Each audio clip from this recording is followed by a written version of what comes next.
Era Abraham de edad de 99 años cuando le apareció Jehová y le dijo: Yo soy el Dios Todopoderoso, anda delante de mí y sé perfecto.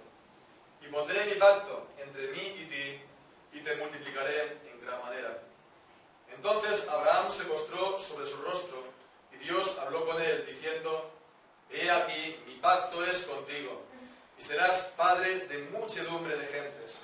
Y no se llamará más tu nombre Abraham, sino que será tu nombre Abraham, porque te he puesto por padre de muchedumbre de gentes.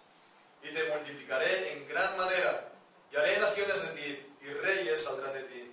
Y estableceré mi pacto entre mí y ti, y tu descendencia después de ti, en sus generaciones, por pacto perpetuo, para ser tu Dios, y el de tu descendencia después de ti. Y te daré a ti y a tu descendencia después de ti la tierra en que moras, toda la tierra de Canaán, en heredad perpetua, y seré el Dios de ellos. Dijo de nuevo Dios a Abraham: En cuanto a ti, guardarás mi pacto, tú y tu descendencia después de ti, por sus generaciones. Este es mi pacto que guardaréis entre mí y vosotros, y tu descendencia después de ti. Será circuncidado todo varón de entre vosotros. Circuncidaréis pues la carne de vuestro prepucio, y será por señal del pacto entre mí y vosotros.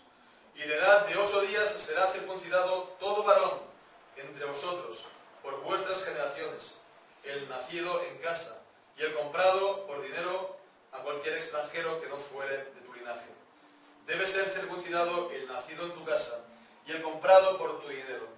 Y estará mi pacto en vuestra carne por pacto perpetuo. Y el varón incircunciso, el que no hubiere circuncidado la carne de su prepucio, aquella persona será cortada de su pueblo. Ha violado mi pacto. Hasta aquí, que el Señor bendiga su palabra. Amén. La semana pasada comenzamos a ver la alianza que Dios repitió con Abraham. Y digo que repitió porque no sería correcto decir que Dios había hecho una nueva alianza con Abraham. Vemos en el capítulo 15 cómo Dios hace una alianza con Abraham, cómo le manda que corte y divide los animales, y entonces después tenían que pasar tanto Dios como Abraham, según el rito de los pactos y las alianzas, pues después con antorchas por en medio de los animales, y al final pues solamente pasó Dios en columna de fuego, porque Abraham se quedó dormido, y dando así a entender entonces que el pacto que Dios hacía con Abraham, pues Dios era el único que lo iba a llevar a cabo, que lo iba a cumplir, que era un pacto, por lo tanto, unilateral, en el que Dios se ligaba en pacto con Abraham. Entonces, vemos que aquí este pacto, en el capítulo 17, no es un nuevo pacto, sino que es una confirmación del pacto que ya había hecho en el capítulo 15. Y esto es así también con todas las alianzas o todos los pactos en la Biblia, en el Antiguo Testamento, ¿verdad? Todos los distintos pactos que hay en el Antiguo Testamento, y también con el nuevo pacto en el Nuevo Testamento. Entonces, no es que cuando viene un nuevo pacto abroga el anterior o lo invalida, y entonces pues ya no está aquel en vigor, sino es el nuevo, sino que el que viene confirma, ¿verdad?, el anterior, y por así decirlo también lo aumenta. Es como si tuviéramos un fuego, ¿verdad?, una chimenea, y entonces después cuando vemos que el fuego viene un poco a menos, le metes más leña, ¿verdad?, y hay un fuego mayor y más luz, y así pues va creciendo, vemos el fuego, la luz. Así es también, por lo tanto, con los pactos en la Biblia. Y bien, pues la semana pasada estábamos considerando sobre todo el versículo inicial, las palabras de Dios a Abraham, y veíamos que se centraba sobre todo en la respuesta, ¿verdad?, de Abraham, en la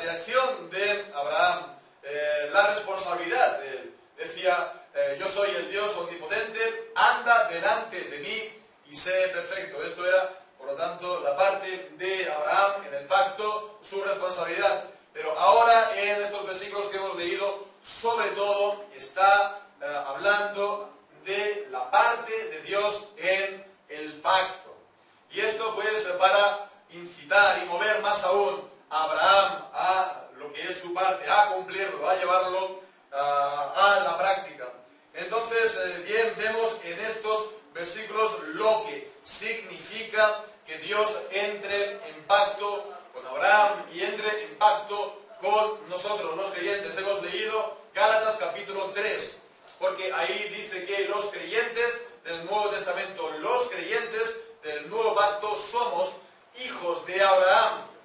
No somos hijos según la carne, pero somos descendientes espirituales. Nos dice, somos linaje de Abraham. Si sois de Cristo, linaje de Abraham, es decir, descendencia, simiente de Abraham sois, y herederos según la promesa.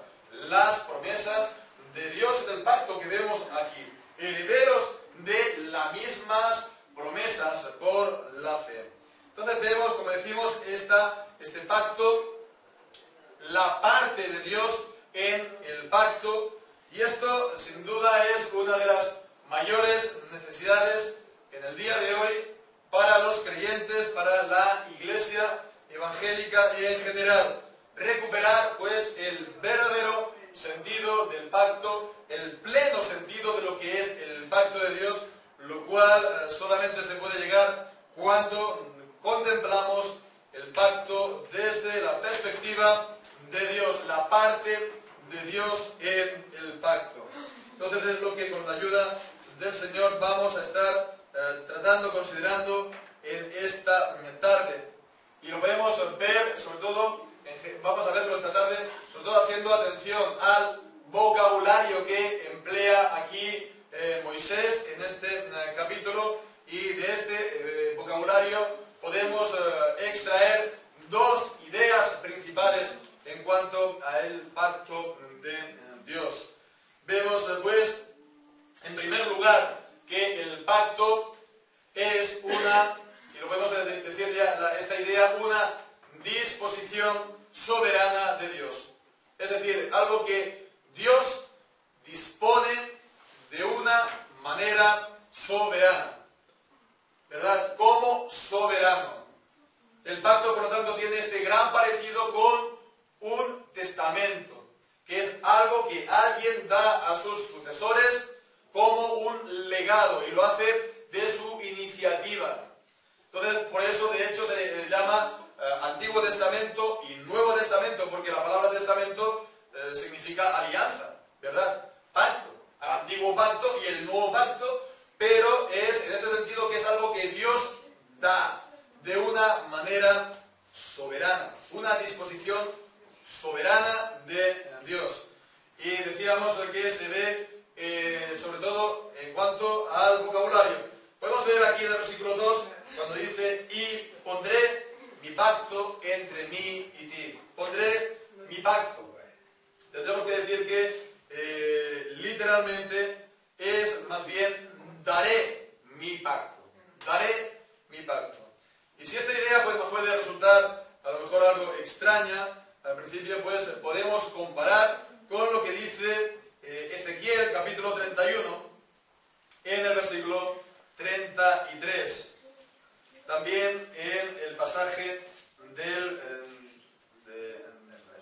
nuevo pacto dice allí: daré mi ley en su mente y la escribiré en su corazón.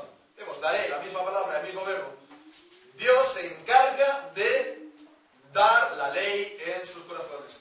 Dios se encarga, por lo tanto, de que esto ocurra. Dios se encarga, por lo tanto, de que la ley esté en el corazón de sus hijos, de su pueblo. Entonces, aquí, al decir yo daré mi pacto entre mí y ti, es decir que Él da esta promesa de que va a ser el Dios de ellos en pacto, que Él lo va a realizar, que Él lo va a llevar a cabo, a cumplir. Él va a hacer todo lo necesario para que esto sea así.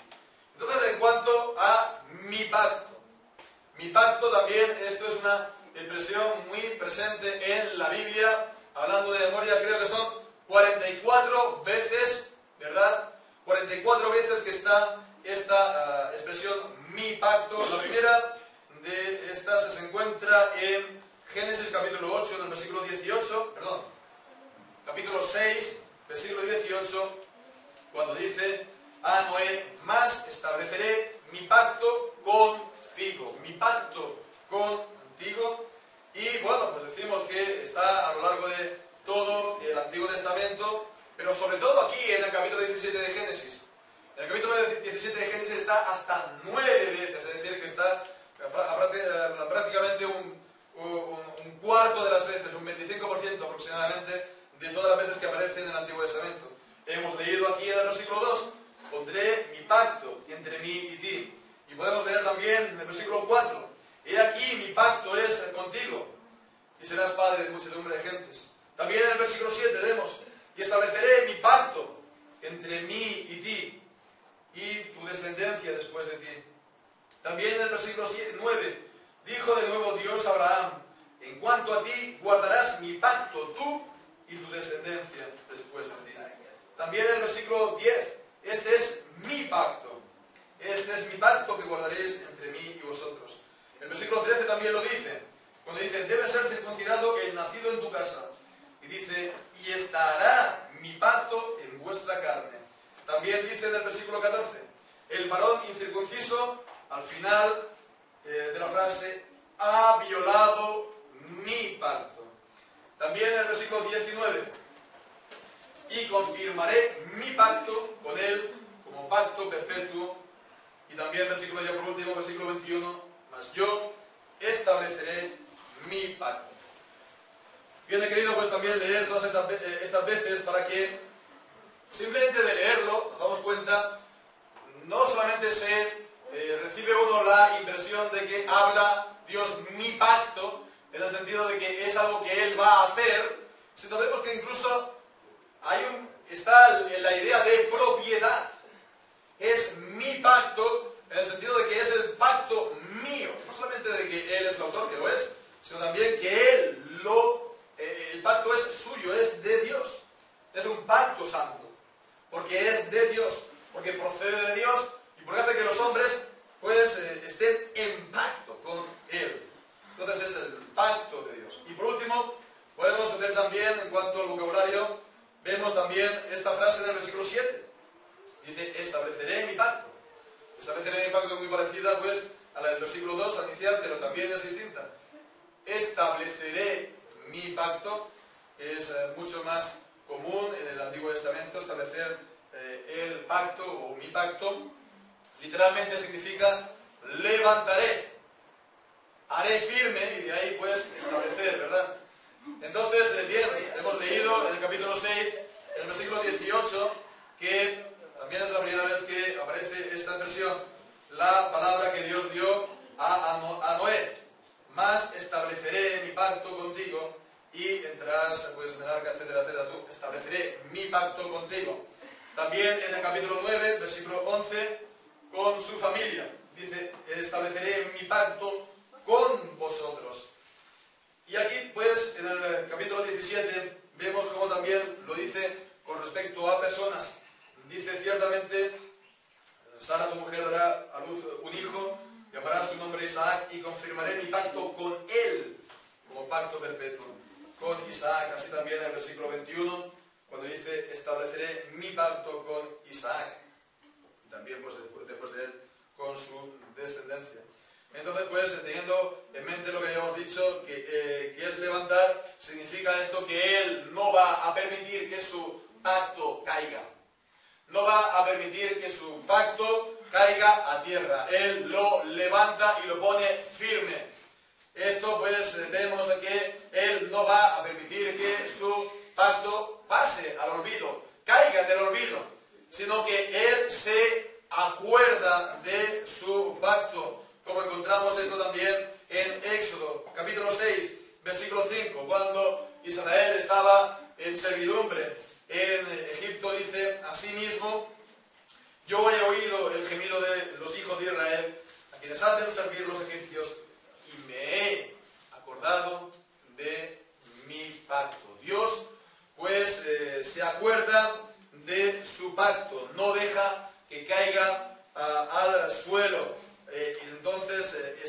su pacto firme, establecido. Bien, pues esto sería la primera de las ideas, es una disposición soberana de Dios. Y la segunda también, en este pasaje, y es importante, es que se trata del pacto que Dios hace con Abraham, un pacto espiritual. Un pacto espiritual, es decir, que tiene como objeto no solamente las cosas de esta vida, sino las cosas espirituales, es decir, la salvación, la vida eterna. Y es aquí donde la mayoría de los evangélicos pues se equivocan, caen en el error, principalmente siguiendo la enseñanza del dispensacionalismo, que lo que decíamos, ¿no?, secciona el Antiguo Testamento, toda la Biblia, en los distintos pactos, entonces enseñando que cada pacto anula el siguiente, el anterior, ¿verdad? Entonces, bien, y por supuesto, esta división tajante entre el Antiguo Testamento y el Nuevo Testamento es un pacto completamente distinto, pero no hace falta ser dispensacionalista porque la gran mayoría de los evangélicos realmente piensan de esta manera en cuanto al Antiguo Testamento y al Antiguo Pacto. Entonces se piensa que el Antiguo Pacto, por no hablar del catolicismo romano, ¿verdad?, piensan pues que es algo inferior, que el Antiguo y el Nuevo Testamento, y que inferior sobre todo porque tenía por objeto las cosas materiales de esta vida. Es decir, pues, de que el pueblo tuviera prosperidad, o que el pueblo pues tuviera seguridad, que pudieran conquistar la tierra, cosas pues en relación con esta vida, pero no más, ¿verdad? Entonces, de hecho hemos leído aquí en el versículo 2, pondré mi pacto entre mí y ti, te multiplicaré en gran manera, y es por lo tanto la promesa así de descendencia, así como también los versículos del 4 al 6. Dice, he aquí mi pacto es contigo, serás padre de muchedumbre de gentes, versículo 5, que será tu nombre Abraham, porque te he puesto por padre de muchedumbre de gentes. Y versículo 6, también haré naciones de ti, y reyes saldrán de ti. Entonces sí, está Dios pues prometiendo esta descendencia, un gran pueblo, naciones, también reyes saldrán de ti, poder, ¿vale? Bien. Veamos también por otra parte que está prometiendo la tierra de Canaán.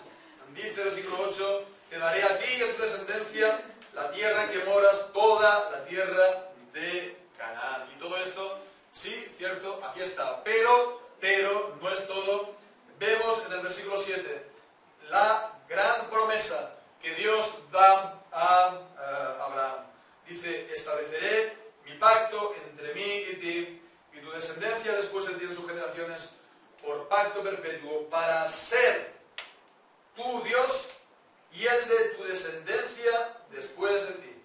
Le está dando Dios a Abraham la promesa de que iba a ser el Dios de ellos y que ellos iban a ser su Dios. Y esto es una promesa pues verdaderamente espiritual, porque contiene la salvación y la vida eterna. Cuando Dios le promete, yo seré tu Dios y tú serás mi pueblo, le está prometiendo la salvación, porque primero, pues ¿a quién se lo promete? A Abraham, ¿verdad? Abraham, pues, ¿quién es Abraham? Pues es un pecador. Es un pecador, ya para empezar, vemos, es un hijo de Adán, ¿verdad? Y entonces ha recibido también el pecado de sus padres. Lo vemos, como todo el mundo. Eso para empezar. Pero es que lo vemos también pues en la página de la Escritura. Cómo pues Abraham se había casado con su propia hermana o medio hermana, y que no solamente esto, sino que también pues allí donde iba, él no tenía tampoco reparo en dejar a su mujer pues para los demás, ¿no? Con tal de salvar la piel, el pellejo, ¿verdad? Pues nada, toma, pues mi hermana es para ti si quieres, ¿no? Entonces vemos que estaba lejos de ser justo por la ley, estaba lejos de la justicia de Dios por las obras, y Dios pues está diciendo que iba a ser su Dios y que Él iba a ser su pueblo, con lo cual pues aquí está también contenida la promesa de que Dios iba a, por así decirlo, tratar con el pecado, a solucionar ese problema, a remover el pecado para, como que alguien que quita los obstáculos, hacer que Él sea el Dios de Abraham y Abraham sea su pueblo. Y Abraham creó a esto, ¿verdad? Y le fue contado por justicia. En el capítulo 15 vemos que es el primer establecimiento de la alianza. Dios saca a Abraham y le dice: mira las estrellas, cuéntalas si puedes, así será tu descendencia.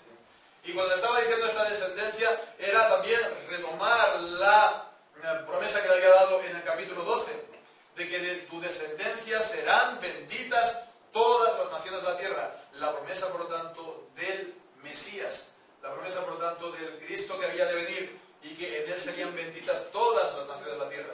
Entonces él creyó en esa promesa, de su simiente, de su descendencia, que vendría el Mesías. Creyó en el Mesías, creyó en Cristo, y le fue contado por justicia. Se le imputó justicia, igual que los creyentes en el Nuevo Testamento, exactamente igual como nos enseña Romanos capítulo 4. Entonces, por un lado vemos que está contenida la salvación, ¿verdad? También el perdón de los pecados, la justificación por la fe, pero también, por otra parte, está la vida eterna, contenida en esa promesa: yo seré tu Dios. ¿Por qué? Pues por la razón que da Jesús en el Nuevo Testamento. Porque Dios no es un Dios de muertos, sino de vivos, ¿verdad? En Mateo capítulo 22. Entonces, si Dios es el Dios de Abraham, bueno, pues el espíritu de Abraham no muere, ¿verdad?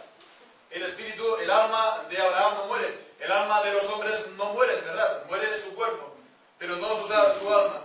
Entonces, eso significa que Dios va a ser el Dios de él también después de la muerte. Aquí está, por lo tanto, contenida la promesa de la vida eterna.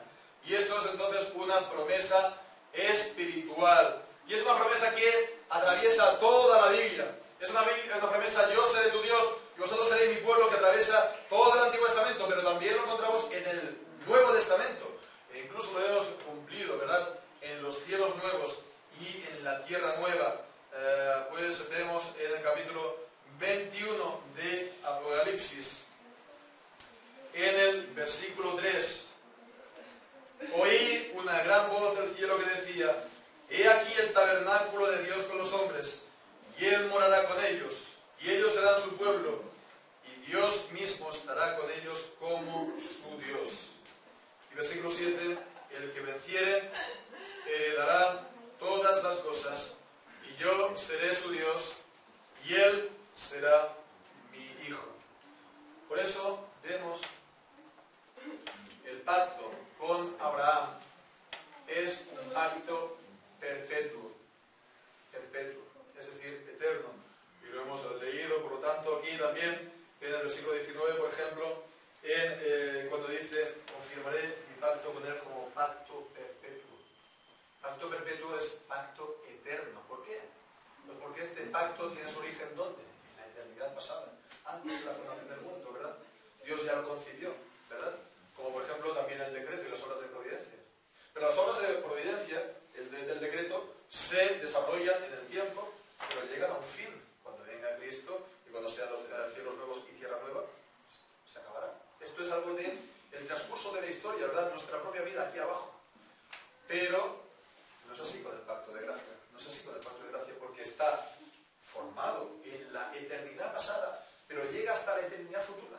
Es un pacto eterno. Es un pacto eterno. Entonces, vemos que es un pacto verdaderamente espiritual. Y también, pues, vemos que aquí es espiritual porque se ve esta palabra, ¿verdad? Incluso en aquello que hemos dicho, que aparentemente se podría decir: es carnal o es material, ¿no? La promesa de la descendencia. Cuando decía aquí en el versículo 2: te multiplicaré en gran manera, y el versículo 4 al 6 también que hemos leído, ¿verdad? La descendencia, es la misma promesa, entonces, que de la descendencia de Abraham vendría el Cristo. Aquí está prometiendo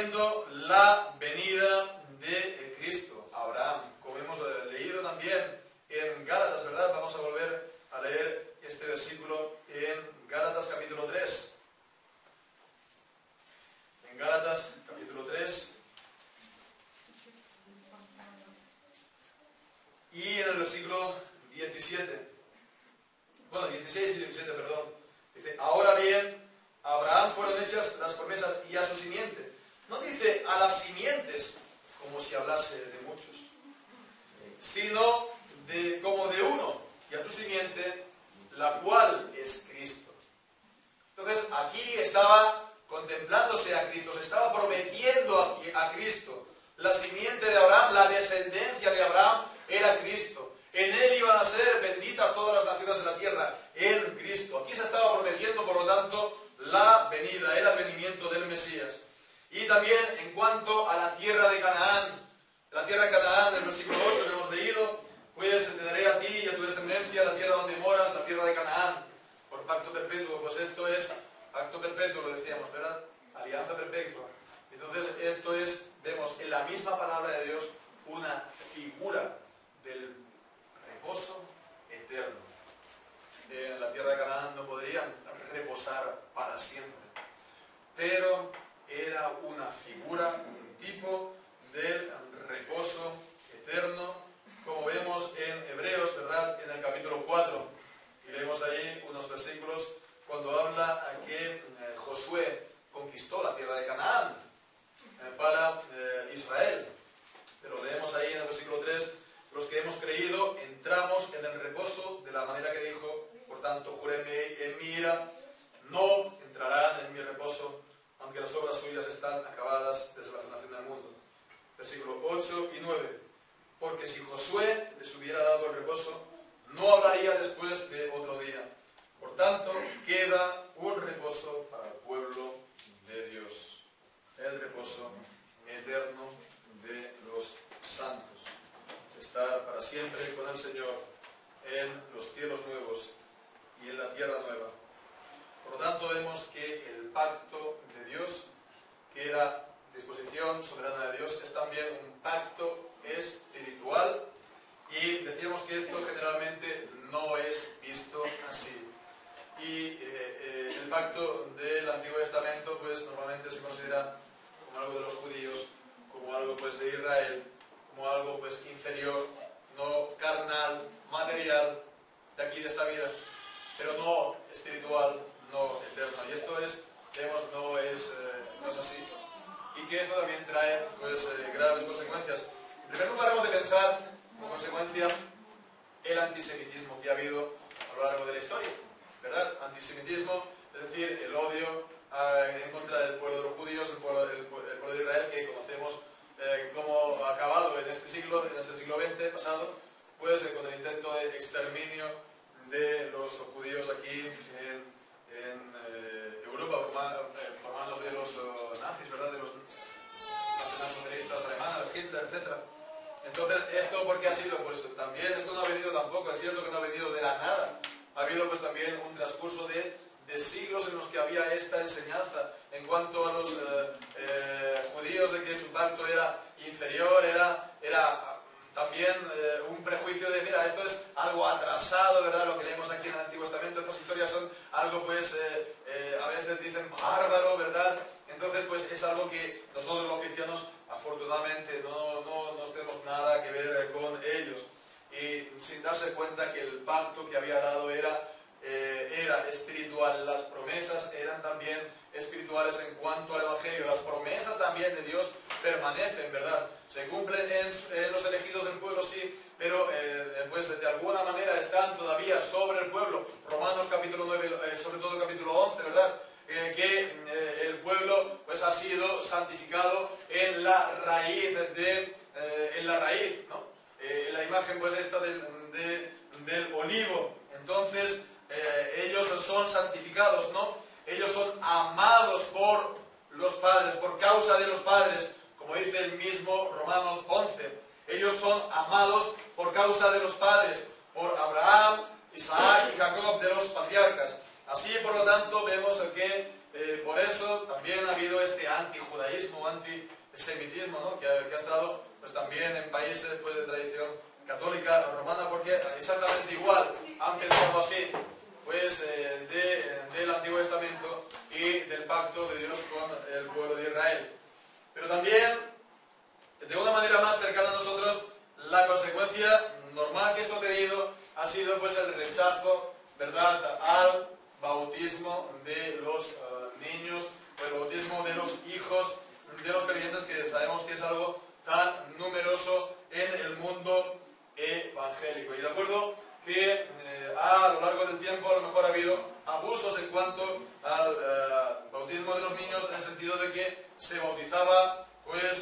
a todos indiscriminadamente, sin ver si los padres son verdaderamente creyentes en la palabra de Dios o no. Pero bueno, dejando aparte estos abusos que han podido darse, esto no invalida la enseñanza de la palabra de Dios, que lo restringe a los creyentes bíblicos que profesan fe en el Señor Jesucristo en una iglesia bíblica, ¿verdad?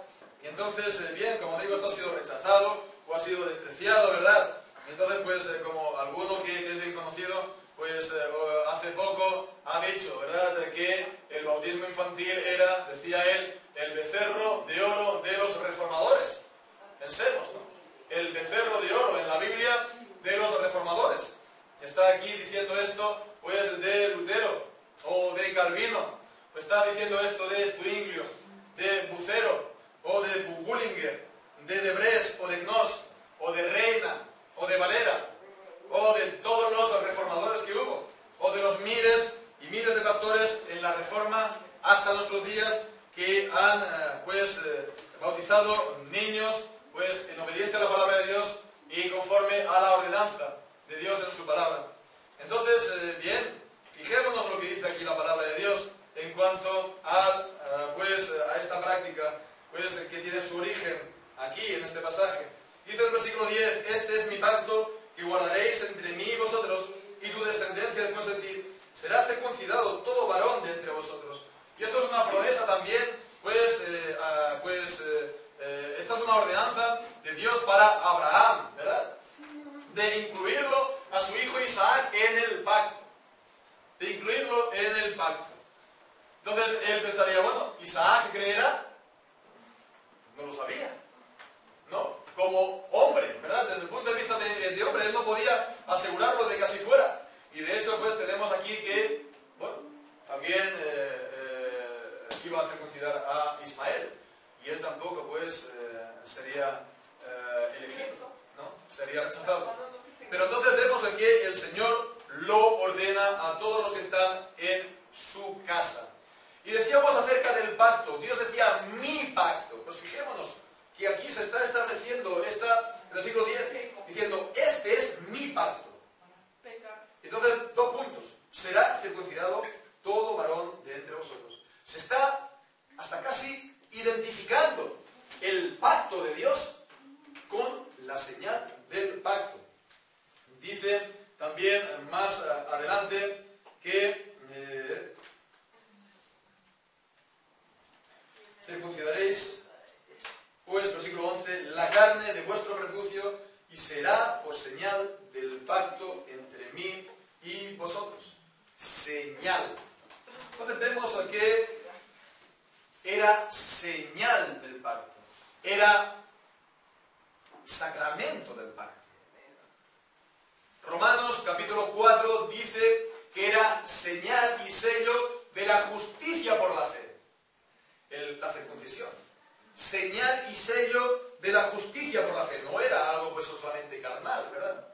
Entonces se está identificando al pacto de Dios con la señal de la circuncisión. No de cosas carnales, sino espirituales. ¿Y qué? Bueno, pues la circuncisión de corazón. Otra promesa de Dios. De Deuteronomio capítulo 30. Yo circuncidaré el corazón vuestro. Y la circuncisión de corazón significa ¿qué? Pues la purificación del corazón. La purificación, por lo tanto, de los pecados. De la misma manera, pues, que el bautismo, pues, es promesa, es señal y sello también de la purificación de los pecados, del lavamiento de los pecados. Y tienen, pues, por lo tanto, el mismo significado. Y de hecho, pues, en el Nuevo Testamento es el nuevo pacto que no viene a abrogar los anteriores, como hemos dicho desde el inicio, sino a confirmarlos, ¿verdad? Pues el bautismo viene, pues, a sustituir a la circuncisión como señal y sello del pacto. ¿Por qué? Pues vemos en el capítulo 2 de Colosenses, y podemos leerlo, en el capítulo 2 de Colosenses, lo que dice el apóstol Pablo acerca de la circuncisión. Versículo 11. En él también fuisteis circuncidados con circuncisión no hecha a mano, al echar de vuestros cuerpos el cuerpo pecaminoso carnal en la la circuncisión de Cristo.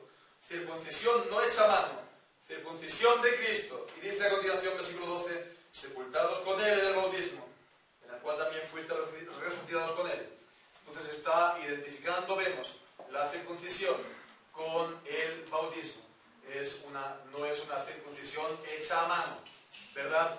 Y pues, por lo tanto se le llama la circuncisión de Cristo, el bautismo. Entonces los creyentes ahora somos circuncidados por el bautismo.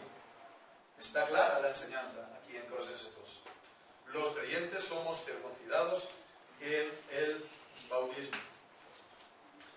Por lo tanto, pues, vemos que es algo, podemos decir, bastante delicado blasfemar de esta manera del bautismo de los hijos de los creyentes en la Biblia. Es algo bastante grave, como también lo es el rehusarlo a sus propios hijos y unos creyentes. Porque dice el versículo 14, el varón incircunciso, el que no hubiere circuncidado la carne de su prepucio, aquella persona será cortada de su pueblo, ha violado mi pacto. Porque Dios ha ordenado que su pacto sea puesto como señal en los hijos de Abraham, por lo tanto también de los creyentes. Porque la promesa también es para ellos en el Nuevo Testamento. Porque para vosotros es la promesa y para vuestros hijos. Como dice también en el capítulo 16 de Hechos, cree en el Señor Jesús y serás salvo tú y tu casa. Es también la promesa para los hijos de los creyentes. Por lo tanto, pues el rehusarlo, pues dice es violar mi pacto, o quebrantar mi pacto, o invalidar mi pacto. Todas estas son expresiones de la palabra de Dios, que es, por lo tanto, no hacer lo que Dios nos ordena en su pacto. Por lo tanto, pues, nosotros, pues, ciertamente que amamos a los hermanos evangélicos que no aceptan el bautismo de los hijos de los creyentes. Los amamos, sí, ciertamente. Pero no podemos decir que da lo mismo el bautizar que el no bautizar. O que da lo mismo, pues, la confesión de fe que enseña y confiesa el bautismo de los niños, de los creyentes, y la confesión de fe que sea de la Reforma o del tiempo de la Reforma, que lo niega todo esto. No podemos decir, pues, porque nuestra conciencia está ligada por la palabra de Dios, y hemos pues visto que la palabra de Dios, en el versículo 14, advierte en contra de ello. Así, por lo tanto, nosotros siempre con amor vamos a estar invitando a los hermanos, a todos los hermanos, pues evangélicos, a que consideren pues la enseñanza de la palabra de Dios y que la acepten en este punto, porque es importante, ¿verdad? No queremos que haya aquí ambigüedades entre nosotros mismos, ¿verdad? Que todos nosotros pues estemos convencidos en la palabra del Señor en este punto que vemos es importante. Por lo tanto, pues, recordemos lo que hemos dicho acerca del pacto. Primero, esta disposición soberana que Dios da a su pueblo, y también que tiene como objetivo los bienes de la salvación, un pacto espiritual. Y esta es, por lo tanto, Dios en su soberanía ha querido, ha dispuesto también que los hijos lo reciban. Que los hijos lo reciban. Los hijos son aceptos, aunque ellos ahora no tengan fe, pero son aceptos ante Dios por causa de los padres, en la persona de los padres, por razón de la fe de ellos. Ellos todavía no creen, pero los padres sí. Entonces, por razón de la fe de ellos son aceptados. Y entonces Dios en la señal pues les está dando, pues presentando esta promesa: seré tu Dios, limpiaré tus pecados. Y realmente lo hará si realmente a lo largo de su vida la reciben con fe. Y entonces ¿esto por qué? Porque Dios lo asocia así en el pacto, antes incluso de que crean, pues para que vean que cuando ellos crean, digan, bueno, mira, esto antes de que yo creyera, Él ya me estaba diciendo. haciendo? Pues ya me estaba diciendo que yo era suyo, ya me estaba diciendo que Él me iba a perdonar, a limpiar los pecados, que Él me iba a salvar. Y esto pues habla también de la elección, ¿verdad? Como dice Romanos 9, antes de que los hijos hubieran hecho nada, antes de que hubieran hecho bueno o malo, Dios ya pues eligió a uno, a Jacob, ¿verdad? Así igual pues es ahora Él pues también con los creyentes. Esto muestra también lo que es la elección. Entonces pues vemos la excelencia del pacto de Dios con los hombres que Dios establece. Que Dios establece con los hombres. Porque Dios no los falsea. Dios no los deja caer. Los hombres falsean los pactos que hacen, ¿verdad? Los hombres, pues, son infieles a los pactos que hacen.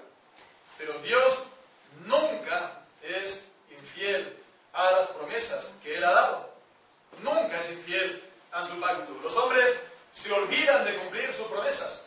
Pero Dios para siempre se acuerda de su pacto. Por eso es un pacto perpetuo, eterno. El pacto que Dios hace con su pueblo es un matrimonio espiritual. Y los matrimonios de los hombres, pues muchas veces, o hoy en día la mayoría de las veces, acaban en fracaso.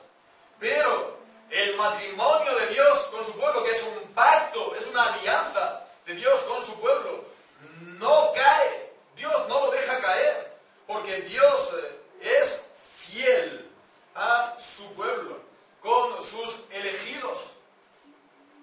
Dios es fiel, entonces es el único, pues el matrimonio espiritual de Dios con su pueblo, que permanece para siempre. Entonces Dios, vemos en el pacto, es un soberano, pero es un soberano fiel. Hemos de, pues, relacionarnos con Él como a un soberano, con temor y reverencia, pero también recordar que es el fiel. Y esto pues suscita nuestra confianza en Él, que es pues un soberano con el que podemos contar, con el que cada uno podemos contar, con Él. Así, por lo tanto, viendo todo esto, no nos va a mover a nosotros a la fidelidad a Dios en el pacto. No nos va también a hacer que desechemos todo aquello que haga sombra a Dios en el pacto, haga sombra al carácter verdadero del pacto.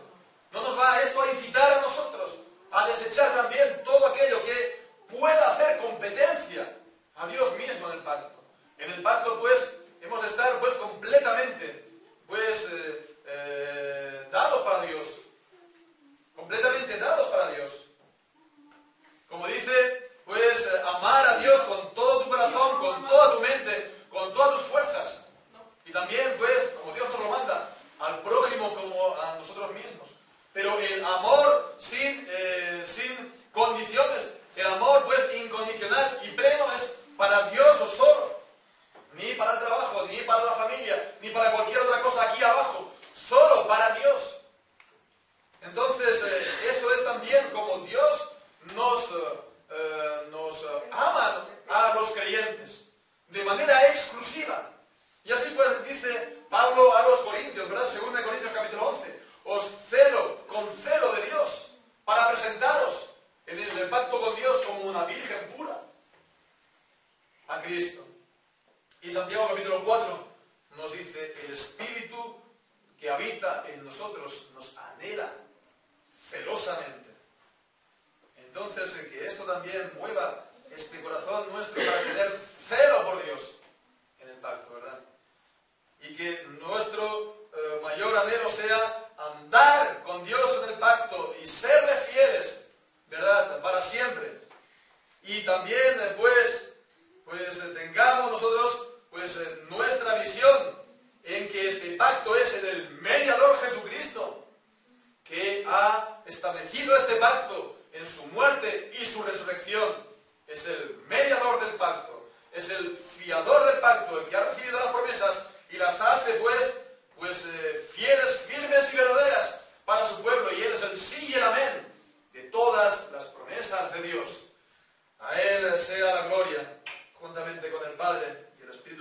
para siempre.